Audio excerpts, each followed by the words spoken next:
क्योंकि power play में ही game अच्छा होता है और गेम खराब होता है। तो पावर प्ले में कब किस प्लेयर को, किस बॉलर को लाना चाहिए, किस बॉलर को नहीं लाना चाहिए। नमस्कार दोस्तों, कैसे हैं आप सब। उम्मीद करता हूं कि आप सब अच्छे होंगे, स्वस्थ होंगे, मस्त होंगे। दोस्तों, आज की इस वीडियो में बात करेंगे कि इंडिया T20 वर्ल्ड कप 2026 का कैसे जीत सकती है। जैसा कि आप लोगों को पता है कि ये आखिरी मैच है और T20 वर्ल्ड कप का फाइनल मैच है, जो कि अहमदाबाद में खेला जाएगा, नरेंद्र मोदी स्टेडियम में। और वहाँ की ग्राउंड रिपोर्ट हम आपको बताएंगे, क्या स्कोर रहनी चाहिए या नहीं रहनी चाहिए। आखिर इंडिया T20 वर्ल्ड कप 2026 का कैसे जीत सकती है, उनका कुछ पॉइंट मैं आप लोगों को बताऊंगा। तो चलिए वीडियो को स्टार्ट करते हैं। दोस्तों, सबसे पहले हम बात करते हैं कि नरेंद्र मोदी स्टेडियम, जैसा कि आप लोगों को पता है कि अहमदाबाद में है और वहाँ का ग्राउंड देखा जाए तो वहाँ का ग्राउंड बड़ा है और वहाँ पर आपको जो स्कोर करने होंगे वो स्कोर करने होंगे कम से कम 200 से पार स्कोर करने होंगे, क्योंकि बड़े ग्राउंड है। फिर भी आपको 200 लक्ष्य आपको अपोजिट टीम को देना ही पड़ेगा, तभी जो है कि आप गेम में आ सकते हो और T20 वर्ल्ड कप 2026 का फाइनल आप बड़े ही आसानी से जीत सकते हो। तो गाइस, बात करते हैं ड्यू फैक्टर की। ड्यू फैक्टर उस ग्राउंड पे नहीं होने वाला है, क्योंकि गर्मी का सीजन है। चाहे फर्स्ट इनिंग में आप बैटिंग करो या सेकंड इनिंग में बैटिंग करो, इससे कोई फर्क नहीं पड़ता है। ड्यू फैक्टर वहां पर नहीं रहने वाला, इसलिए 200 से पार आपको टारगेट देना ही होगा अपोजिट टीम को। गाइस, बात करते हैं दूसरे पॉइंट की। दूसरे पॉइंट में है, देखो कि आप ग्राउंड पर कैच जो आप छोड़ते हो, बड़े बड़े टीम जो है कि ग्राउंड पर कैच छोड़ते हैं। जैसा कि आप पिछले संजू सैमसन का कैच हैरी बुरुक ने वहां पर छोड़ दिया था और बाद में इंटरव्यू में उन्होंने कहा भी था कि संजू सैमसन का कैच छोड़कर मैंने बहुत बड़ी गलती कर दी और बाद में जाकर के भारी पड़ गया। तो कहने का मतलब है कि आपको ग्राउंड पर कैच नहीं छोड़ने होंगे, चाहे कैसा भी कैच हो वो आपको अच्छे से पकड़ना होगा। और दूसरी बात, फील्डिंग आपको जो है कि जबरदस्त करनी पड़ेगी। आपने देखा होगा कि पिछले मैच में जो है कि इंग्लैंड से फील्डिंग जो है कि उतना अच्छा हो नहीं रहा था, जिसके बावजूद जो है कि इंडिया ने उतना बड़ा स्कोर कर दिया। फील्डिंग उतना अच्छा हो नहीं रहा था, या समझा कि थोड़ा थोड़ा जो है कि उनका प्लेयर जो है कि डिसमिस लग रहा था, जिसके वजह से कैच भी छूट गया था इंग्लैंड के प्लेयरों से और फील्डिंग में भी उतना अच्छा परफॉर्मेंस नहीं दे पाए, जो कि हैरी बुरुक ने ये बात जो है कि प्रेस कॉन्फ्रेंस में कही भी थी।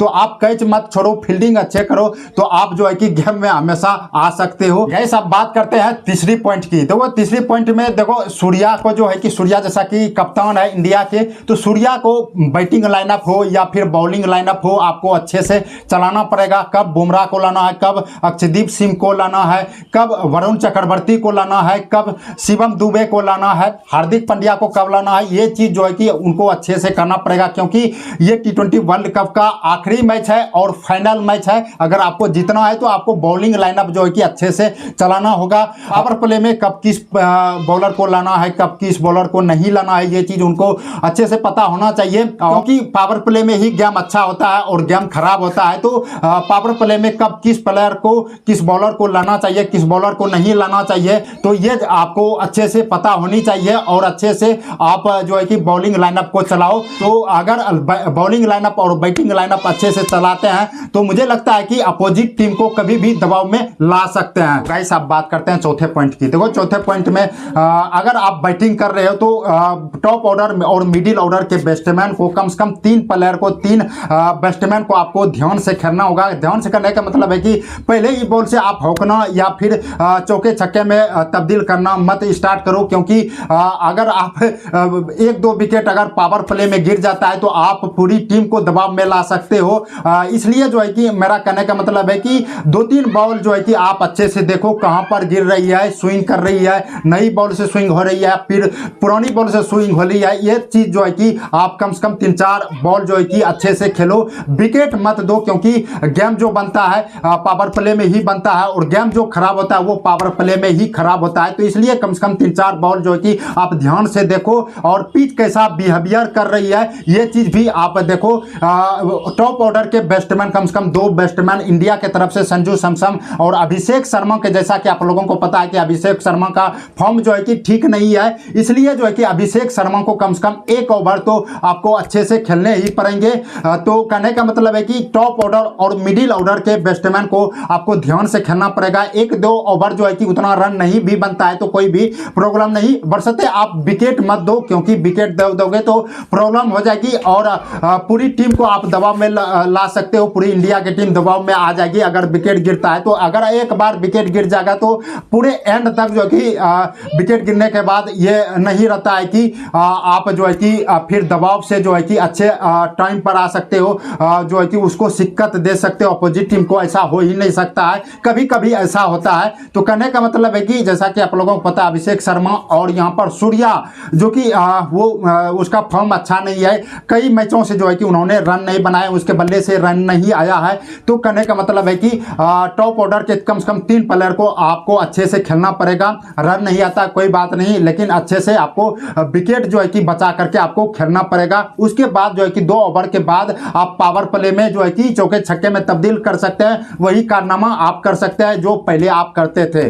तो ईशान किशन और सूर्या तक जो बैटिंग लाइनअप है उसको अच्छे से खेलना पड़ेगा। वहीं दूसरी तरफ अगर आप बॉलिंग कर रहे हैं, सेकंड इनिंग में है या फिर फर्स्ट इनिंग में है, तो आपको जो कि अपोजिट टीम को कम से कम स्विंग विंग करा करके जो है कि अक्षदीप सिंह हो या फिर बुमराह हो, उससे स्विंग विंग करवा करके आपको 1 से 2 विकेट पावर प्ले में चटकाना है। अगर पावर प्ले में 1 से 2 विकेट अपोजिट टीम का गिर जाता है तो मुझे लगता है कि वो टीम जो है कि थोड़ा दबाव महसूस करेगी, और दबाव महसूस करेगी तो 2 विकेट गिरने के बाद तीसरा विकेट गिरने में देरी नहीं लगता है, चौथा विकेट गिरने में देरी नहीं लगता, 5वां विकेट गिरने में देरी नहीं लगता है। इसलिए जो है कि कम से कम जो है कि सोचो कि 1 से 2 विकेट, कम से कम 1 विकेट पावर प्ले में अपोजिट टीम का गिर जाए तो उसके बाद जो है कि अपोजिट टीम दबाव में आ जाएगी। उसके बाद दबाव में आने के बाद जो है कि वो कभी ऊपर जो है कि नहीं आ पाएगी। तो इसलिए जो है कि आपको दबाव में अपोजिट टीम को हमेशा से रखना है। उसके बाद आप बड़े ही आसानी से T20 वर्ल्ड कप का फाइनल जीत सकते हो। गाइस अब बात करते हैं 5वें पॉइंट की। देखो 5वें पॉइंट में जो है कि कोई भी बैट्समैन हो, आप जो है कि बॉल को खपत मत करो।